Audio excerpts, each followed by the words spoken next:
हर रोज एक नई कहानी देखने के लिए चैनल को सब्सक्राइब करें और बेल आइकन दबाना ना भूलें। सीता और गीता दोनों जुड़वा बहनें थी, जिनमें सीता बहुत ही नटखट और शरारती थी, लेकिन उसी के मुकाबले गीता बहुत ही शांत स्वभाव की थी। एक दिन दोनों की माँ शांति दोनों बेटियों को बुलाकर कहती है, अरे सुनो, तुम दोनों के लिए एक बहुत ही अच्छे घर का रिश्ता आया है। माँ दोनों लड़के भाई ही है क्या? हाँ, वो दोनों लड़के भी तुम दोनों की तरह जुड़वा ही हैं और दोनों ही बहुत अच्छे और संस्कारी हैं।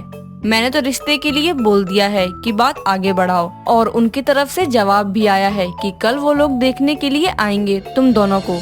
ऐसे थोड़ी होता है माँ, कल ही देखने आएंगे वो लोग। मैं अभी तैयार भी नहीं हूँ। तो क्या हुआ, कल देखने आएंगे, आज नहीं। तो तेरे पास अभी बहुत टाइम है, आराम से तैयार हो जाइयो। अरे मेरी भोली बहन, मुझे तैयार होने से मेरा मतलब है कि पार्लर जाकर फेशियल करवाना है। हाँ, तो अभी भी तो टाइम है, जाके करवा ले, मना किसने किया है। हाँ, अब जल्दबाजी में ही होगा ये सब। इससे अच्छा आप पहले बता देती तो मैं भी आराम से करवाती सब। इतना बोलकर सीता पार्लर चली जाती है और अपना मेकओवर कराती है, और गीता मेहमानों की तैयारियों में लग जाती है। दोनों अपनी अपनी तैयारियां कर लेती हैं। अगले दिन लड़के वाले विनोद और मनोज अपनी माँ माला के साथ शांति के घर आते हैं, और माला कहती है, बहन जी, हमने तो बहुत तारीफ सुनी है आपकी बेटियों के बारे में, आज देखना भी हो जाएगा। अरे बस वो मेरी बेटियां हैं ही इतनी समझदार, कभी कोई शिकायत का मौका नहीं देती हैं, और आप भी मिलोगे तो मुझे पूरा यकीन है आपको बहुत पसंद आएंगी। अब पसंद आने के लिए मिलना तो जरूरी है, बुलाओ तो सही। जी बिल्कुल, आप यहीं रुकिए, मैं अभी बुला कर लाती हूँ। इतना बोलकर शांति अपनी दोनों बेटियों को बुला कर लाती है और बोलती है, मिलिए, ये है मेरी बेटियाँ सीता और गीता, बहुत ही संस्कारी और समझदार हैं दोनों। देखने में तो दोनों बहुत ही सुंदर है, और कमाल की बात तो ये है कि मुझे मेरे जुड़वा बेटों के लिए बहुएं भी जुड़वा मिली हैं। तो तुम दोनों बताओ, कैसी लगी तुम्हें? माँ, आपको जैसा ठीक लगे, आपकी पसंद में ही हमारी पसंद है। जी, आपके बेटे भी कितने समझदार हैं, मुझे तो बहुत ही अच्छे लगे। दोनों पहचान में ही नहीं आते, कौन विनोद है और कौन मनोज है। हाँ, तो अब आपके ही हैं और आपकी दोनों बेटियां मेरी हो गई। अब बहन जी जल्दी से शादी की तारीख फिक्स करो। जी बिल्कुल, चलिए पंडित जी से अच्छा सा मुहूर्त निकलवा लेते हैं और फिर शादी भी हो जाएगी उसी मुहूर्त में। जी बिल्कुल। इतना बोलकर दोनों शादी के मुहूर्त निकलवाने के लिए पंडित के पास चले जाते हैं, और कुछ दिनों बाद का ही मुहूर्त निकलता है। दोनों घर आकर बात कर ही रहे थे कि मनोज बीच में कहता है, माँ, आपने शादी तय तो कर दी है, लेकिन ये बता दो कि किस लड़की से किस लड़के की शादी है, क्योंकि हम दोनों भी जुड़वा हैं और अब हम दोनों की होने वाली पत्नियां भी जुड़वा ही हैं। अरे हाँ, ये तो मैंने सोचा ही नहीं। मुझे तो विनोद के लिए सीता और मनोज के लिए गीता बहुत पसंद है। बाकी अब आगे तुम खुद ही बात कर सकते हो, इतने तो समझदार हो ही गए हो। दोनों बच्चे माला की बात मान लेते हैं, और देखते ही देखते कुछ दिनों बाद चारों की शादी का शुभ मुहूर्त आता है, और दोनों जुड़वा बहनों की शादी जुड़वा भाइयों से हो जाती है। शादी के बाद माला अपनी दोनों बहुओं का स्वागत करके अपनी बहुओं को घर में लाती है, और उसके बाद दोनों गलती से एक दूसरे के कमरे में चली जाती हैं, और थोड़ी देर में कमरे में विनोद और मनोज भी जाते हैं। विनोद अपने कमरे में जाकर बोलता है, अरे गीता, अब क्यों घूंघट लगा रखा है, अब तो हटा लो, तुम्हारा ही पति हूँ मैं, मुझसे क्या शर्म। अरे लगता है गलती से मैं गीता के कमरे में आ गई हूँ। चलो कोई बात नहीं, आ गई हूँ तो पूरे मजे भी लूंगी। चलो अपने जीजा जी की जरा जेब हल्की करवाती हूँ। कहाँ खो गई, मैं तुमसे बात कर रहा हूँ और तुम किस सोच में पड़ गई। नहीं, मैं तो ये बोल रही थी कि आपने मुझे शादी के बाद तोहफा नहीं दिया, तो मेरा तोहफा दो। शादी के बाद की पहली रात ही तो है, कल जाकर तोहफा भी ले आएंगे, अभी तो पास आओ। ऐसे कैसे, पहले मुझे कोई तोहफा दो, फिर आगे की सोचना। अच्छा बताओ तुम्हें क्या चाहिए, अभी हो सकेगा तो मिल सकता है। आप मुझे अपना डेबिट कार्ड दे दो और उसका पिन भी बता दो, मैं खुद ही ले लूंगी जो भी लेना होगा। अच्छा ठीक है, ये लो। विनोद अपना डेबिट कार्ड और पिन सीता को दे देता है, और जैसे ही उसके पास जाता है तभी कमरे में मनोज और गीता आते हैं, और गीता कहती है, सीता, तू अपने जीजा जी के कमरे में आ गई और तुझे पता भी नहीं चला। और विनोद, तुझे भी नहीं पता चला क्या, ये तेरी भाभी है क्या? भाभी, सॉरी, मुझे पता नहीं चला था, और हाँ, कुछ भी नहीं हुआ। लेकिन मुझे पता चल गया था, तो मैंने सोचा क्यों ना अपनी जीजा जी से थोड़ी मस्ती की जाए। इसलिए चुप हो गई और मस्ती करने लगी। भाभी जी थोड़ा संभाल कर, आप दोनों भी जुड़वा हो और हम दोनों भाई भी जुड़वा हैं। मस्ती के चक्कर में लेने के देने ना पड़ जाएं।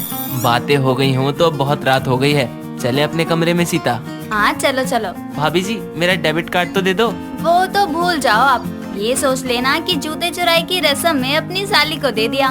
लो, लग गया पहले ही चूना, अब आगे संभाल कर रहूंगा। इतना बोलकर सब अपनी ठीक जगह चले जाते हैं और दोनों अपनी सुहाग रात मनाते हैं। अगली सुबह विनोद और मनोज ऑफिस जाने के लिए तैयार होते हैं और दोनों बहनें किचन में खाना बना रही होती है।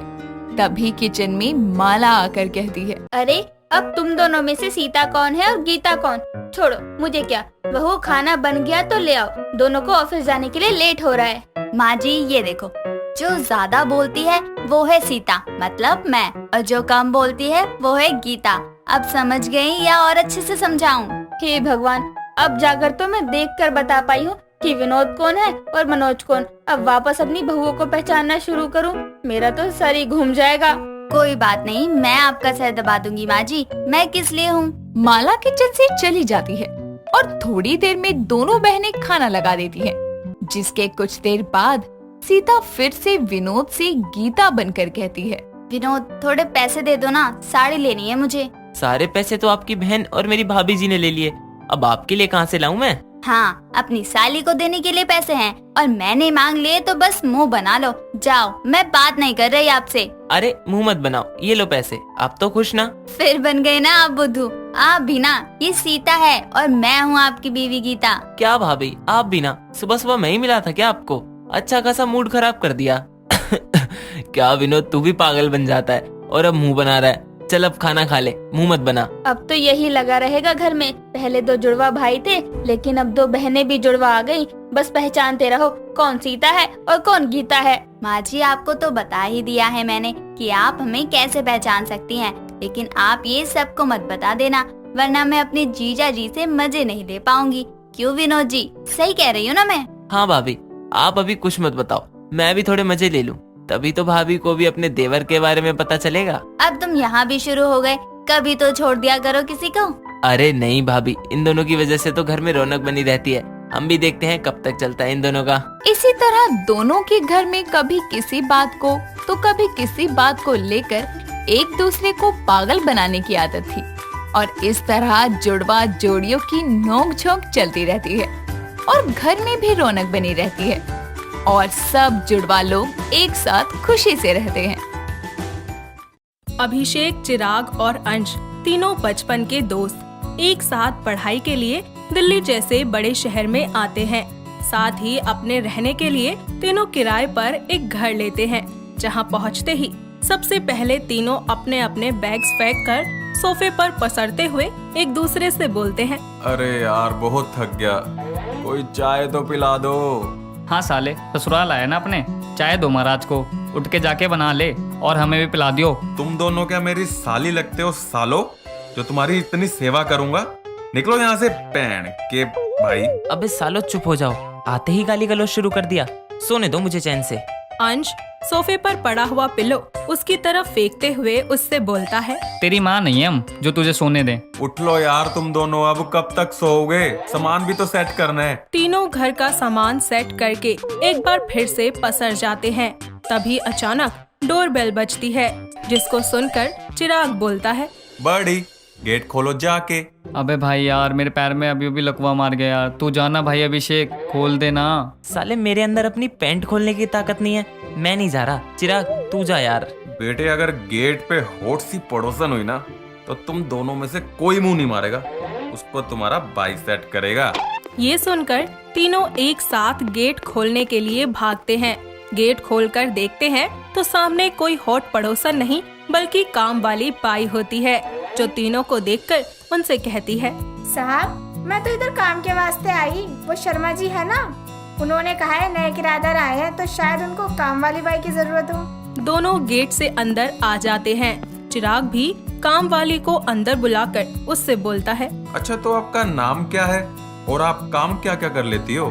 साहब मेरा नाम मंगला है और मैं झाड़ू पोछा बर्तन कटका कपड़े खाना ये सब कर लेती है। और हाँ साहब, मसाज तो बहुत ही मस्त करती है। अरे बस बस, देखो आपको इस घर में साफ सफाई और खाना बनाना, बस यही 2 काम करने हैं। ठीक है साहब, मैं कल से आती है। काम वाली बाई वहाँ से चली जाती है, जिसके कुछ ही देर के बाद अभिषेक तैयार होकर बाहर जा रहा होता है। उसको ऐसे बन ठन कर जाता देखकर चिराग बोलता है, ओहो, कहाँ जा रहे? अबे साले तेरी बारात आ रही है ना, जो इतना बंटन गया है। जाने से पहले ही टोक दिया। मनुष्यत फैलाना मत छोड़ना कमीनो। जा रहा हूँ किसी काम से, आकर बता दूंगा। घर से निकलकर अभिषेक पास ही के एक रेस्टोरेंट में जाता है, जहाँ एक पीहू नाम की लड़की उससे मिलने आती है। उसको देखते ही अभिषेक कहता है, अरे आ गई आप, बैठो बैठो। आप तो अपने फेसबुक प्रोफाइल से भी ज्यादा सुंदर हो। अच्छा जी, वैसे आप भी दिखने में बहुत हैंडसम है। काफी देर तक एक दूसरे से बात करने के बाद दोनों अपने अपने घर के लिए निकल जाते हैं। अभिषेक के घर आते ही चिराग उसको घूरते हुए बोलता है, आ गए सर? क्यों बे, घर आ गया ना। आप बता कहाँ गया था मुँह काला करवाने? इंसान को सांस मत लेने देना। सुन लो, मेरी एक फेसबुक फ्रेंड थी, उससे मिलने गया था। देखा देखा, मुझे लगा ही था, साला लौंडिया बाजी करने गया था। बेटे बर्बाद हो जाएगा, तुझे पहले ही बता रहा हूँ मैं। भाई वो लड़की ऐसी नहीं है, बहुत प्यारी है, स्वीट सी है। और तुम लोग ना जलो मत, खुद की कहीं सेटिंग हो नहीं रही, इसलिए ऐसा कह रहे हो। अभिषेक उन दोनों की बेइज्जती करके कमरे में चला जाता है। ये सिलसिला यूं ही शुरू होता है। वो रोज तैयार होकर पीहू से मिलने जाता, साथ ही अपने घर से आए फीस और किताबों के पैसों से वो पीहू को गिफ्ट्स खरीद कर देता। ऐसे ही एक शाम अभिषेक के घर आने पर अंश उससे कहता है, भाई इतना क्या बिजी हो गया तू? ना हमारे साथ खाता है, ना पीता है, ना मैच एंजॉय करता है, ना साथ में ड्रिंक करता है। भाई अगर इतनी अच्छी लड़की होती ना तो तुझे हमसे दूर नहीं करती। बस करो ना यार, कितनी बुराई करते हो उसकी। वो तुम लोग से लाख गुना अच्छी है। हमेशा बोलती है मुझे अपने दोस्तों के साथ रहा करो, मैं ही उसको छोड़ के नहीं आता। और एक तुम हो, हमेशा उसको छोड़ने की बात करते रहते हो। अभिषेक अपने कमरे में सोने चला जाता है। अगले दिन फिर वो पीहू से मिलने जाता है, जहाँ वो उसको बोलती है, अभी बेबी यार, आप ना मेरी वजह से अपने दोस्तों से दूर होते जा रहे हो। नहीं यार बेबी, उनको पता है कि मैं आपसे कितना प्यार करता हूँ, इसलिए वो कुछ नहीं बोलते। इतने में पीहू की दोस्त दीपा वहाँ आकर कहती है, हे पीहू, कैसी है यार? इतने टाइम बाद दिखी, कहाँ थी इतने टाइम से? अरे यार कुछ नहीं, बस ऐसे ही। इनसे मिल, ये है मेरे boyfriend Abhishek. Nice to meet you Abhishek. अच्छा पीहू, यार इतने टाइम बाद मिली है तो चल ना कोई मूवी देखने चले। हाँ यार चलते हैं। एक काम कर, नेहा और काव्या को भी बुला ले। ठीक है, मैं सबको कॉल करती हूँ, आज एक गेट टुगेदर हो ही जाएगा। दीपा कॉल करने लगती है। इतने में पीहू अभिषेक से कहती है, बेबी आप घर चले जाओ, मैं दीपा के साथ जा रही हूँ। मैं भी चलता हूँ ना साथ में। बेबी प्राइवेसी नाम की भी कोई चीज होती है यार। मेरी सारी फ्रेंड्स के साथ जा रही हूँ मैं, आप वहाँ क्या करोगे? हद है, फेविकोल की तरह हर जगह चिपक जाओगे क्या? पीहू की इस बात का अभिषेक को बहुत बुरा लगता है, जिसके बाद वो अपने दोस्तों के साथ बिताए हुए पलों को याद करता है। उनकी बातें, उनकी शरारतें, उनकी हंसी, उनकी दोस्ती। और फिर वो बोलता है, तुम्हारे लिए मैंने अपने दोस्तों को नजरअंदाज किया, उनको बुरा भला कहा, पूरा पूरा दिन तुम्हारे साथ बिताया।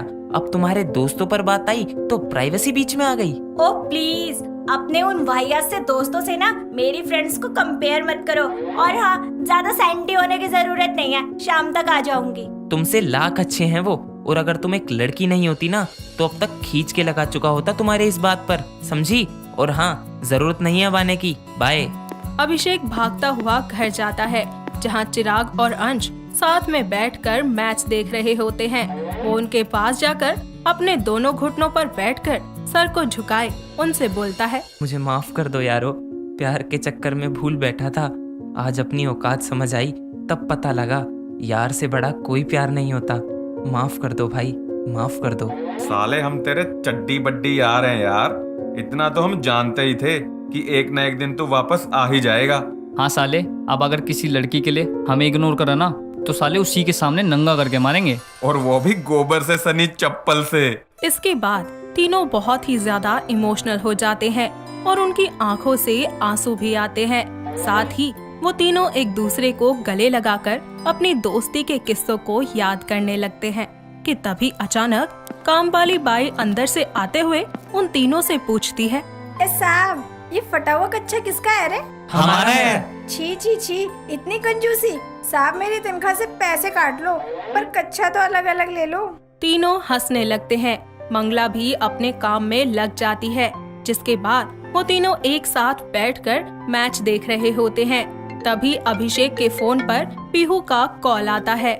ये देखकर अंश और चिराग उसे घूरने लगते हैं, लेकिन अभिषेक फोन ऑफ कर देता है, जिसके बाद तीनों फिर से मैच को एंजॉय करते हुए अपनी दोस्ती के ट्रैक पर लौट आते हैं, जहां उनको एक दूसरे की बेइज्जती करने और टांग खिंचाई करने के सिवा कोई और काम ही नहीं होता।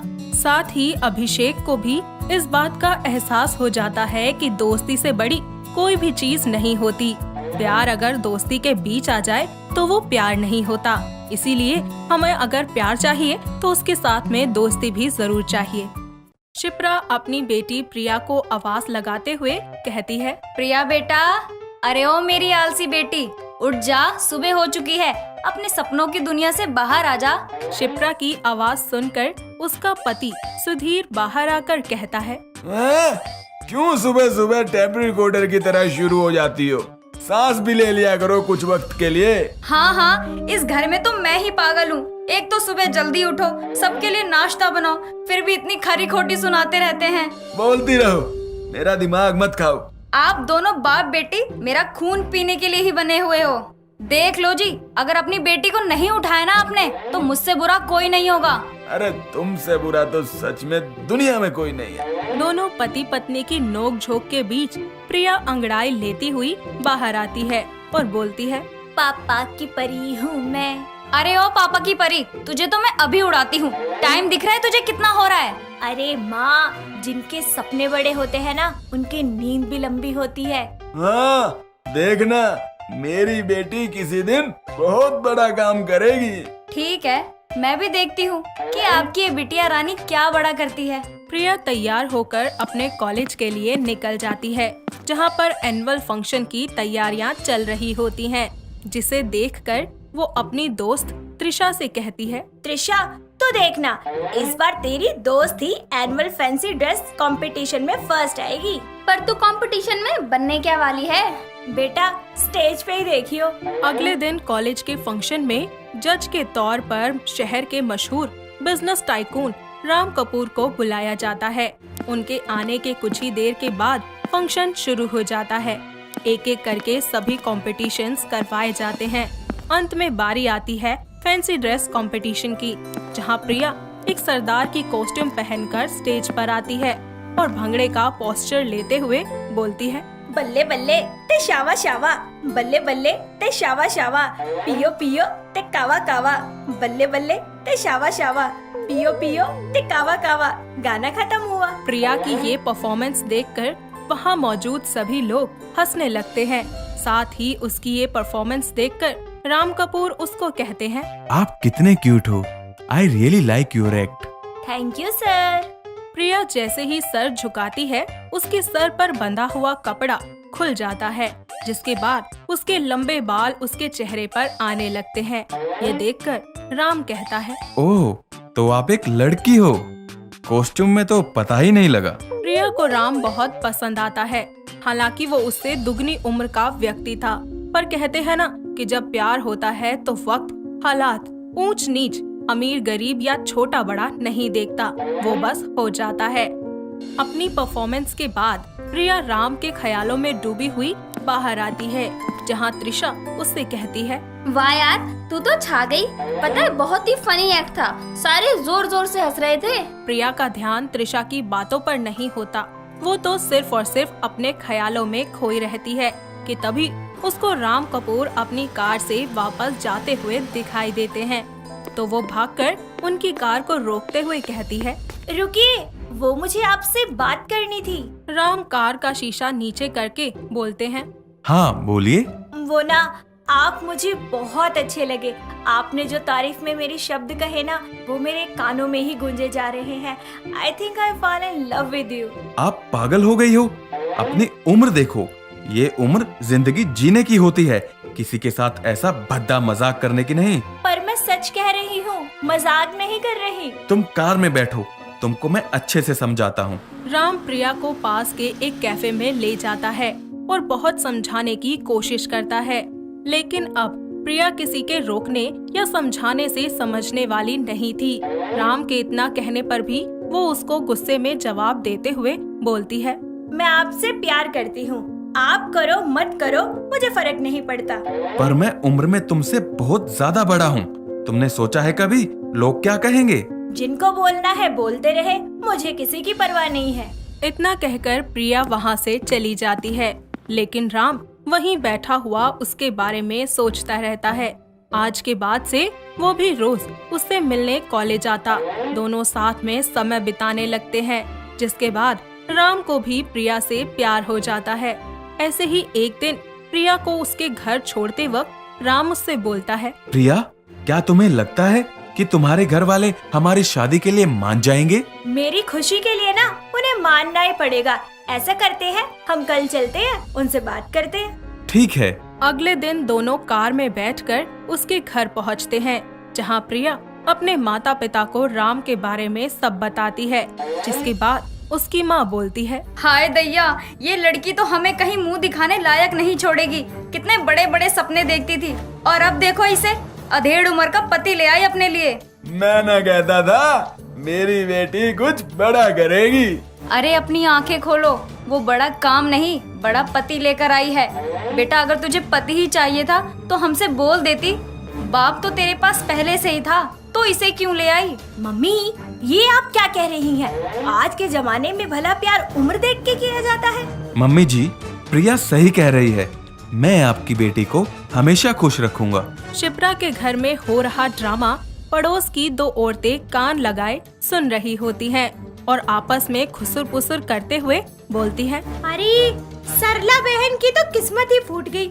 अपनी बेटी के लिए दूल्हा ढूंढने निकली थी और उनकी बेटी ससुर को पसंद कर लाई। हाँ बहन, बेटी बहू बनने की जगह सास बनने जा रही है। घोर कलयुग है। दोनों पड़ोसनों की बात सुनकर शिप्रा कहती है, लो सुन लो जी, अपनी बेटी के कारनामे।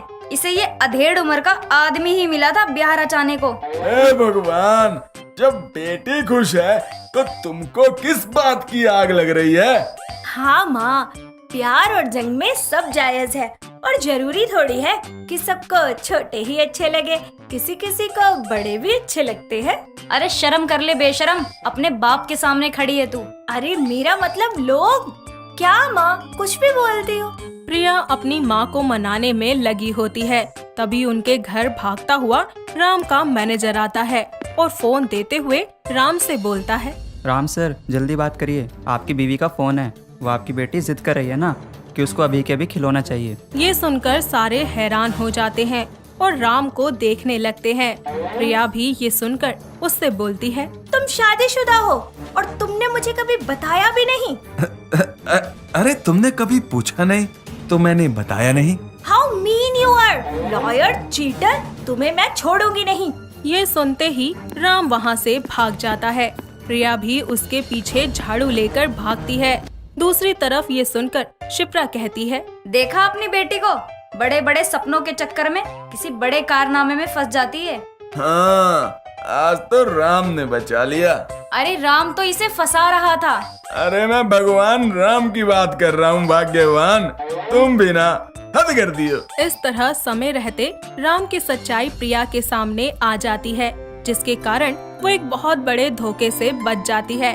साथ ही उसको ये भी समझ आ जाता है कि हर बार बड़े अच्छे नहीं होते।